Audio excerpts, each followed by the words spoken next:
Olá. Hoje a gente mergulha numa história que, olha, parece roteiro de filme, mas é bem real, aconteceu aqui no Brasil. Uma mega operação da polícia que expôs umas conexões, assim, surpreendentes entre o PCC, né, a maior facção do país, e o coração financeiro de São Paulo, a Faria Lima. É uma trama que, pelo que a gente viu no material, pode ter consequências bem sérias para muita gente. A gente está com várias fontes aqui, vídeos de análise, reportagens, e cada uma traz um ângulo, um detalhe diferente sobre esse esquema que, segundo esses relatos, movimenta bilhões. Nossa missão aqui é tentar desmontar isso. Entender como funcionava, quem está sendo apontado como envolvido e as polêmicas todas que surgiram disso. Exato. O foco é tentar entender o tamanho dessa infiltração na economia formal, sabe?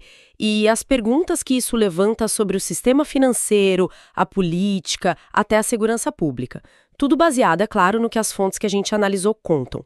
Vamos tentar conectar os pontos para entender o que realmente está em jogo nesse cenário tão complexo. Certo, vamos lá então. Para começar, a operação em si não foi só uma, né? Foi um conjunto. Carbono oculto, Quasar, Tanque, centenas de agentes da Federal, da Receita, Ministério Público, em vários estados. O material detalha bem isso. O alvo principal era esse esquema bilionário do PCC, focado ali no setor de combustíveis, mas assim com braços em muitos outros lugares. Foram mais de 300 mandados de busca e apreensão. E o interessante é que alguns foram em escritórios lá na Faria Lima mesmo. Uma das fontes até fala em quase 10 mil agentes envolvidos, um número impressionante. E o que essas buscas revelaram? Pelo que a gente leu, o PCC montou uma verdadeira holding criminosa. As fontes falam em mais de 1.000 poças de combustível, espalhados aí por uns 10 estados pelo menos. Tudo fachada. Sim, e parece que não era só fachada passiva, né? Tem relatos de adulteração de combustível mesmo, sistemática, usando produtos químicos importados, tipo nafta, metanol. Interessante que uma fonte até levanta um debate. Será que a reclamação sobre esses solventes, tipo a nafta, era mais pelo dano ao carro ou pela questão do imposto, que é menor? Ah, entendi. Uma polêmica dentro da polêmica. Exato. Mas, de qualquer forma, a adulteração está lá, descrita como parte importante do esquema. E tem coisa mais grave ainda, né? O material fala de donos de postos, até de usinas que teriam sido forçados, coagidos mesmo, com ameaça de morte, a vender os negócios. E muitos, segundo os relatos, nem receberam dinheiro. Isso é extorsão, é roubo, bem mais sério que só sonegar imposto. Sem dúvida. A dimensão financeira que as fontes descrevem é gigantesca. Falam em dezenas de bilhões de reais.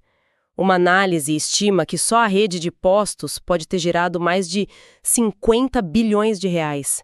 E o dinheiro sujo, vindo principalmente do tráfico, era lavado nesses postos e também numa rede de fintechs. Uma delas, a BK Bank, é bastante citada por operar um esquema de contas bolsão. Como assim? O que seria isso? Então, pelo que as fontes descrevem, funcionaria como umas contas gigantes, centralizadoras, dentro da fintech. O dinheiro de vários clientes ou de várias operações criminosas ficava todo misturado ali, sabe? E as transações aconteciam internamente, tipo um livro caixa paralelo. Isso tornava o rastreamento individual pelas autoridades muito difícil. Quase um sistema bancário paralelo, opaco. Uma única fintech, segundo um relato, teria movimentado 46 bilhões, assim. 46 bilhões. É difícil até de imaginar. E depois de lavado, para onde ia esse dinheiro todo, já limpo? O material aponta para a criação de pelo menos uns 40 fundos de investimento, geridos por laranjas, né? Pessoas com nome limpo, para esconder um patrimônio que as investigações, segundo as fontes, estimam em 30 bilhões de reais. E com essa grana toda, eles teriam comprado um monte de coisa. Tipo o quê? Olha, mais de 100 imóveis, fazendas gigantescas, uma frota de mais de 1.600 caminhões, usinas de álcool e, o que chama muito a atenção pela estratégia, até um terminal portuário. Um terminal portuário. Nossa! Isso mostra que eles não estavam só comprando bens, né? Estavam montando uma infraestrutura logística, de negócios mesmo. Controlar um porto, isso sugere uma ambição de controlar a cadeia toda, não? Exatamente. Essa estrutura toda, como está descrito, permitia não só lavar a grana, mas também sonegar imposto pra caramba. As fontes estimam 7,6 bilhões sonegados só nesse esquema e ainda dá uma aparência legal para os ativos do crime. O material até diferencia bem os criminosos de campo, digamos assim, e os operadores financeiros, o pessoal de colarinho branco, muitos ali na Faria Lima, gerenciando essa engenharia toda. É impressionante a capilaridade. Tem relato até de padaria envolvida na lavagem, vendendo pão e café para justificar a entrada de dinheiro vivo. E a investigação foi além, né? Mencionam instituições financeiras conhecidas que estariam sendo investigadas. REG, Genial, Trust, Bivox. Parece que a infiltração no sistema financeiro foi bem profunda mesmo. E é aqui que a coisa fica, assim, bem interessante. E polêmica, né? As fontes começam a trazer conexões, acusações envolvendo gente e instituições importantes. E a gente precisa relatar isso com cuidado, né? Deixando claro que é o que está nas fontes. Uma das ligações mais comentadas é essa entre o Banco Genial e as pesquisas do Instituto Quest. Sim, algumas análises que a gente viu batem bastante nessa tecla.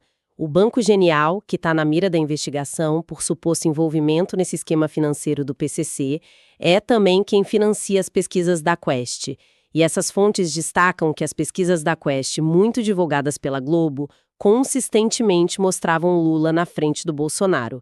Aí eles contrapõem com outros institutos, a Atlas, Paraná, onde o Bolsonaro apareceria liderando. E aí levantam suspeitas. Exato. Com base nisso, essas fontes questionam a coincidência, né? Chegam a sugerir uma CPI das pesquisas, traçando uma linha que ligaria Genial, PCC, Quest e o PT. Mas olha, é crucial a gente repetir. Estamos relatando o que essas fontes específicas levantaram como suspeita, como questionamento. Entendido. Outra polêmica grande que apareceu foi a reação de gente do governo. Uma fonte cita o secretário da Receita Federal, o Robinson Barreirinhas. Ele teria culpado fake news sobre o Pix, citando até um vídeo do deputado Nicolas Ferreira por terem, segundo ele, atrapalhado uma regulamentação mais dura para as fintechs.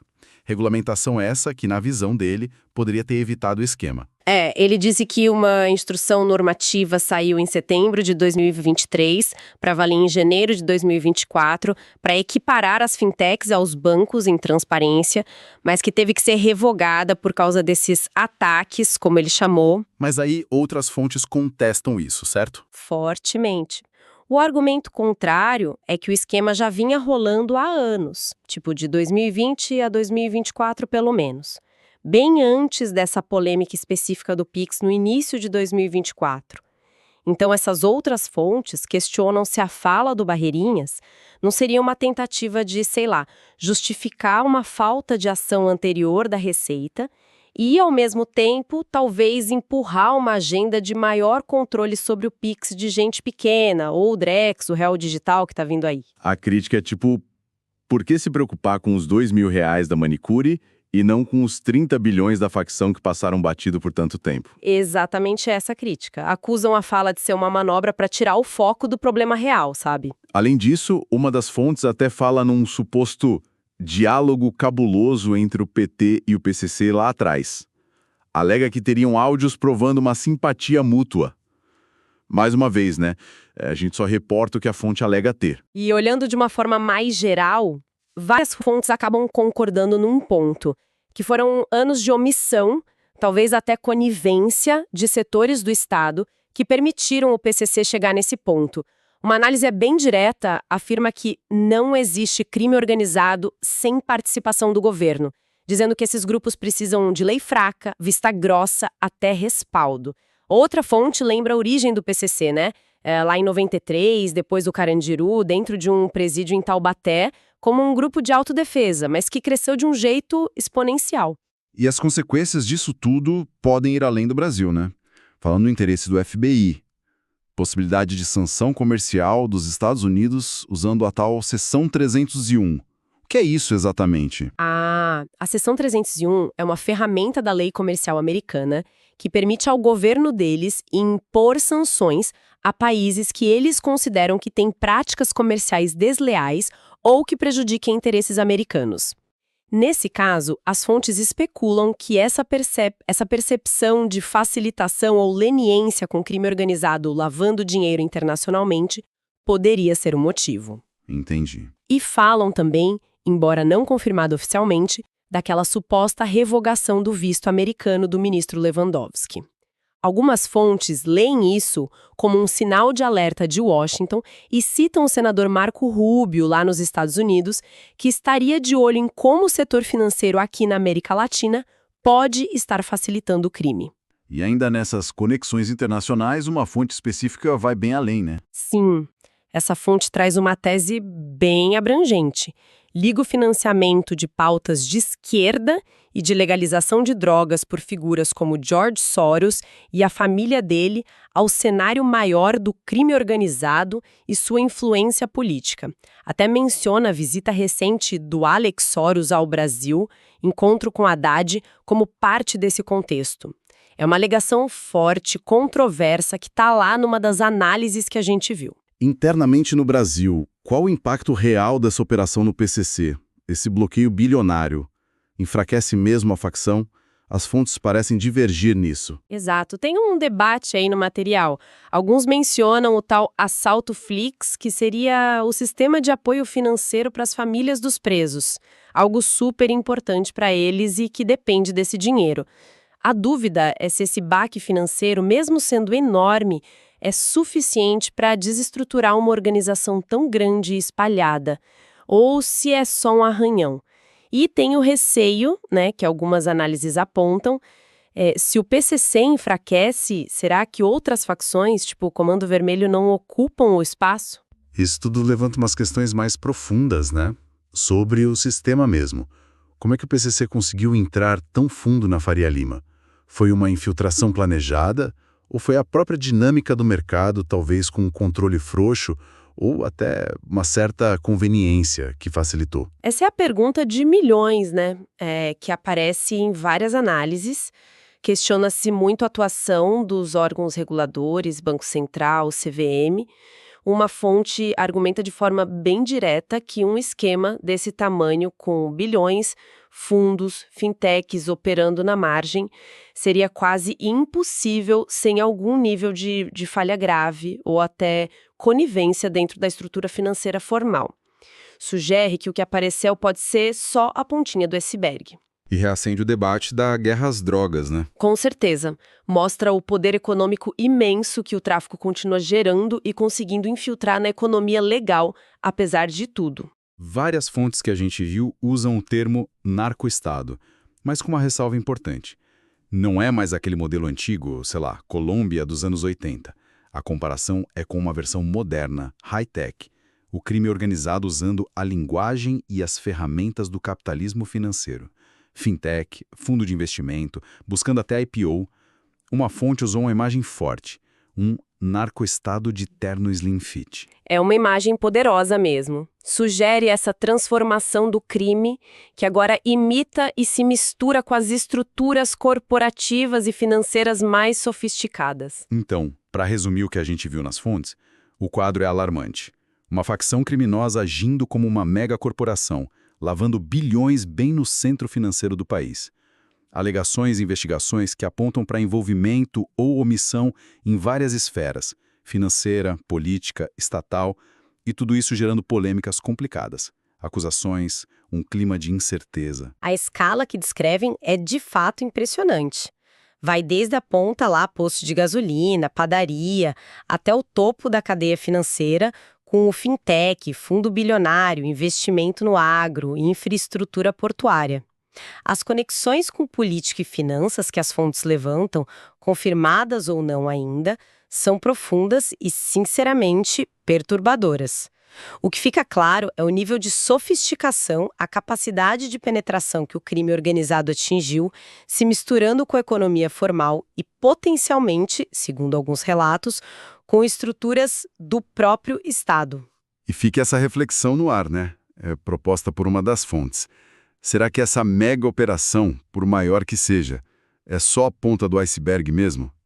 Até onde vão os tentáculos desse poder paralelo que se confunde com a economia formal e que, segundo algumas alegações que a gente viu, pode ter ligação com quem deveria combatê-lo?